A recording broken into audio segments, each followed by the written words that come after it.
अजीज उल क़दर सामीन, अस्सलाम मसनून। लोकसभा इलेक्शन रियासत कर्नाटक में अब सिर्फ 2 दिन बाद 26 अप्रैल और 7 मई को 2 मरहलों में होगा। इस इलेक्शन के अंदर हम बहुत जगह चूक जाते हैं, बगैर वोट डाले हम वापस आते हैं। ऐसा ना हो इसलिए अहम और जरूरी मालूमात पेश करने की सादत हासिल कर रहा हूं। समाअत फरमाएं।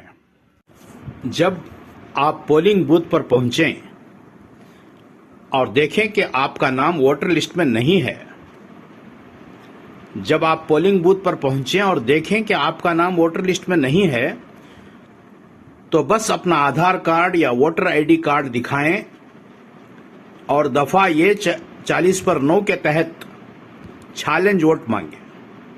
याद रहे, दफा ये 40/9 के तहत चैलेंज वोट मांगे और अपना वोट डालें। वोट को जाया ना करें, बगैर वोट डाले वापस ना लौटें, चैलेंज वोट डालकर ही वापस लौटें।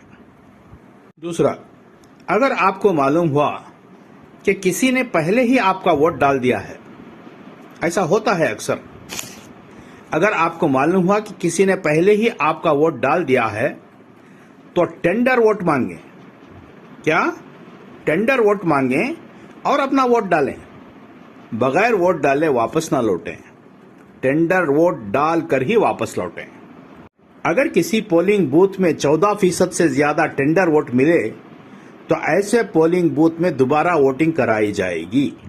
इसलिए अगर किसी ने आपका वोट पहले ही से डाल दिया है तो टेंडर वोट डालना बहुत जरूरी है।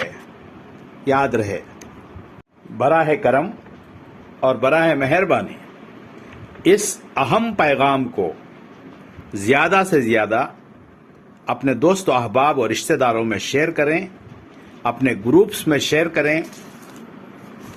और इलेक्शन के सिलसिले में, वोट डालने के सिलसिले में ये जानकारी सबको देना बहुत ज़रूरी है, बहुत ज़रूरी है। वस्सलाम। आपकी दुआओं का तालिब डॉक्टर आर अब्दुल हमीद।